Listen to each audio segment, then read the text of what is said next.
We have the city and we have the dates. Let's go back to Malmö. But before we begin, if you're new here, please subscribe. Make videos about all things Eurovision that you'll love. And you can also support my work at patreon.com/MrSir2. So yes, indeed, since we last spoke, Malmö has been announced as the host city for Eurovision 2024. And honestly, that was a really quick decision, wasn't it? Admittedly, Sweden were the favourites for quite a long time, so I imagine they were doing some prep work behind the scenes, but all in, the process took around 2 months, which is really efficient. Malmö, of course, has played host to 2 previous Eurovisions. 1992? Very welcome to the 1992 Eurovision Song Contest, the greatest game show in the world. And 2013. Welcome to the Eurovision Song Contest 2013! And let's be real, 2013 was incredible. The Swedes really injected a lot of much needed fun and excitement into those shows. And it really set the standard for what a modern Eurovision should look like. It's finally time! Let the Eurovision Song Contest begin! But now, of course, attention's turned to what next year's shows will look like. And in terms of our hosts, I want no one but Petra Mede back at the helm. I might not be a Eurovision-winning international sex symbol, but at least I'm still, Petra Mede. Yes, you are. There is nothing that woman cannot do. She low-manned 2013 in exquisite style. I believe it was Orson Welles who once said, "We're born alone and we die alone." Well, in my case, I'll also host the Eurovision Song Contest alone. In 2016, she returned with Måns Zelmerlöw, and they were this amazing comedy double act. I was at a Eurovision party last night, surrounded by fans, and none of the guys came on to me.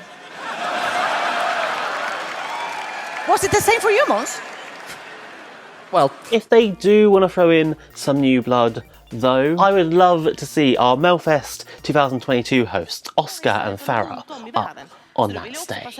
Good evening to all of our international viewers. Varmt välkomna till hela Sveriges fest. Oscar brought that right level of campness to the shows. Att skriva på ett 50-sidors långt kontrakt där det visar sig att jag inte alls har någon makt. And his chemistry with Farah was instant. Melodifestivalen 2022, it has come to an end. Farah, du är bäst, jag älskar dig. And of course, let's not forget, Oscar is a singer in his own right too. So, dare I say it, we could have a bit of a Swedish smorgasbord, love, love, peace, peace, part 2 going on.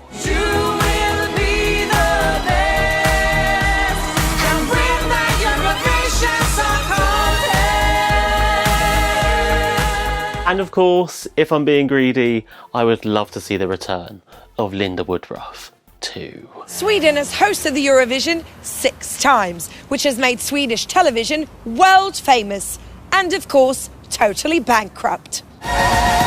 Those skits still crack me up to this day. I would just love to know what she's been up to in all the years since we last saw her. And let's not forget that it will be the 40th anniversary of ABBA's Eurovision win too.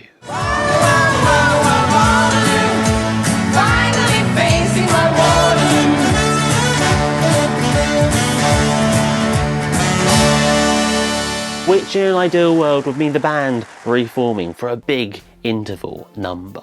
But I could also see them using the hologram technology from ABBA Voyage instead.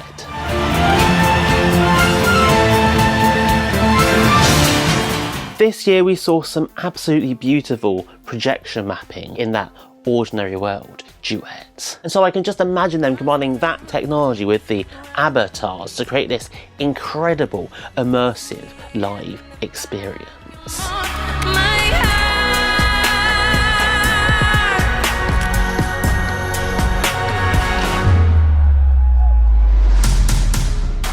And maybe it's just the fan in me, but I would love to see some sort of tribute to Swedish music too. They did something similar in Melfest this year. They had all these popular old acts coming back to reprise their numbers. And so to see something like that on the Eurovision stage would be a real wonderful way to celebrate their achievements and to show the world just why the Swedes are so good at what they do.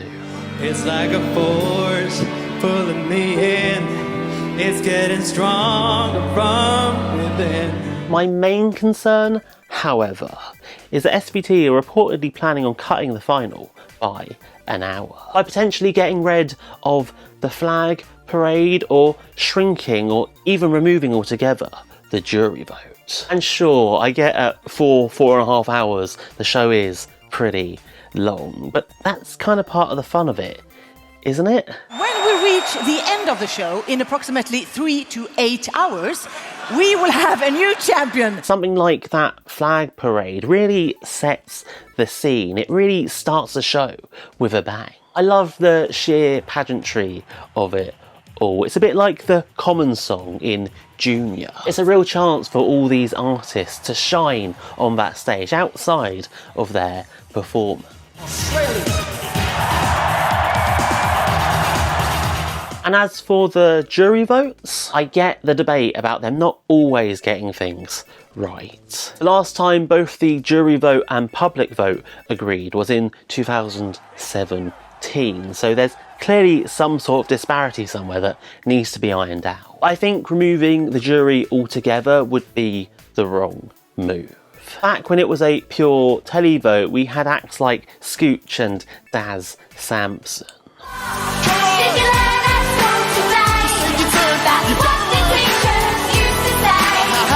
Which sure is fine. We all love a good, funny, jokey act from time to time. But one of the reasons they reintroduced the jury was because it was getting a bit too light-hearted. The show just wasn't being taken seriously, and so having a professional body reviewing the acts too, you can argue that the quality of songs has gotten higher. And if anything, that 50-50 split is what makes Eurovision unique. All participating countries and the rest of the world can vote in the grand final, where the public's points are combined with those from a set of professional juries from each participating country. If anything, I think reforming the juries is the right way to go.